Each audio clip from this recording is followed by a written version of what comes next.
Global surfaces limited का आ गया है आईपीओ। आज के इस वीडियो में हम इसी आईपीओ को डिटेल में स्टडी करेंगे। 1991 में कंपनी इनकॉर्पोरेट हुई थी और मेनली काम करती है नेचुरल स्टोन्स को प्रोसेस करने का। स्टोन्स जैसे कि ग्रेनाइट, लाइमस्टोन, मार्बल, स्टील, मतलब ये एक ऐसा एरिया है जो काफी ज्यादा कॉम्पिटिटिव होने वाला है। कंपनी की 2 यूनिट्स है और दोनों की दोनों है जयपुर में। अब सीधे चलते हैं फाइनेंशियल्स के ऊपर, वैल्यूएशंस को भी चेकआउट कर लेते हैं। टोटल एसेट्स 2020 में थे 128 करोड़, जो बढ़ते बढ़ते 30 सितंबर 2022 तक 280 करोड़ तक पहुंच गए थे।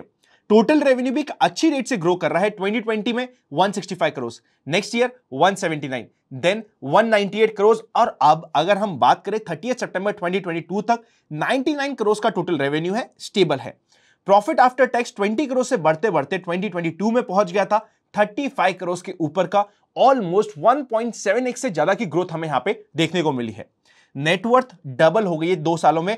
2020 में थी 64 करोड़ की, जो बढ़ते बढ़ते 134 करोड़ पे पहुंच गई थी 2022 में। बोरोइंग्स बीच में कम हुई थी, अब वापस से बढ़ चुकी है।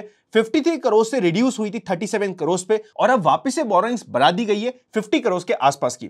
वैल्यूएशंस के फिगर्स को समझते हैं। अगर हम सबसे पहले बात करें पीई की, और अगर हम फाइनेंशियल ईयर 2023 के डेटा को एनालाइज करें तो पीई निकल के आता है 21.84 का। अगर हम बात करें फाइनेंशियल ईयर 2022 के पीई की, उस समय पीई निकल के आता है 16.67 का। अगर हम बैक टू बैक हर एक साल को कंपेयर कर रहे हैं तो रेगुलरली कंपनी का जो रिटर्न ऑन इक्विटी होता है, रिटर्न ऑन कैपिटल एम्प्लॉयड हो रहा है, वो धीरे धीरे रिड्यूस हो रहा है। अगर हम पिछले 3 सालों के एवरेज की बात करें तो ईपीएस निकल के आती है 9.63 की, और रिटर्न ऑन नेटवर्थ निकल के आती है 30.20% की। फाइनेंशियल्स अच्छे हैं, पर कंपनी अभी इतनी छोटी है कि हम बहुत ज्यादा अच्छे फाइनेंशियल्स नहीं बोल सकते। ऑब्जेक्ट ऑफ द इशू है कैपिटल एक्सपेंडिचर करना, general corporate purposes.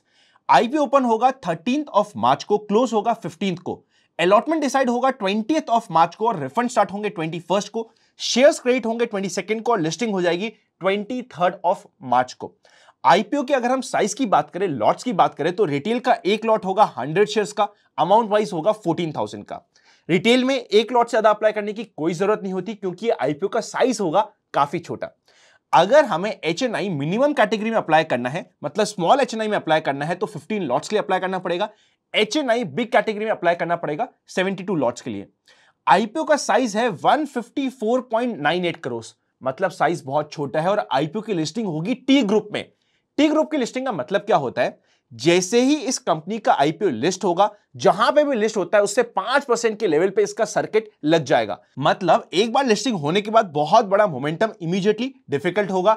And secondly, क्योंकि जितनी भी टी ग्रुप की कंपनी होती है, इनका साइज बहुत छोटा होता है, तो इसे मैनिपुलेट करना या फिर इसमें बहुत अच्छा गेन या फिर लॉस होना काफी ज्यादा डिफिकल्ट हो जाता है। और यहां पे जो लिस्टिंग होती है उसके बाद के मोमेंटम को मेन कैप्चर करने की जरूरत होती है।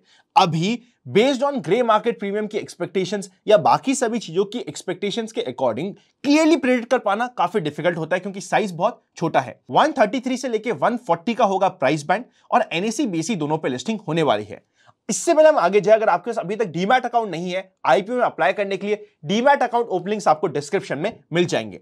मेरा पर्सनल ओपिनियन इस आईपीओ के रिलेटेड चल रहा है, देखिए, as per grey market premium, आज के दिन इसका ग्रे मार्केट प्रीमियम चल रहा है as per sources around 15 to 18% के आसपास का।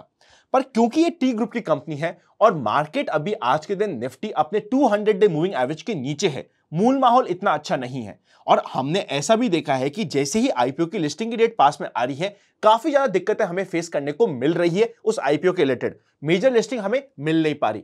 इन सभी पॉइंट्स को ध्यान में रखते हुए मेरा पर्सनल ओपिनियन ये बन रहा है कि मैं एचएनआई कैटेगरी के लिए यहां पे एक्साइटेड नहीं हूं।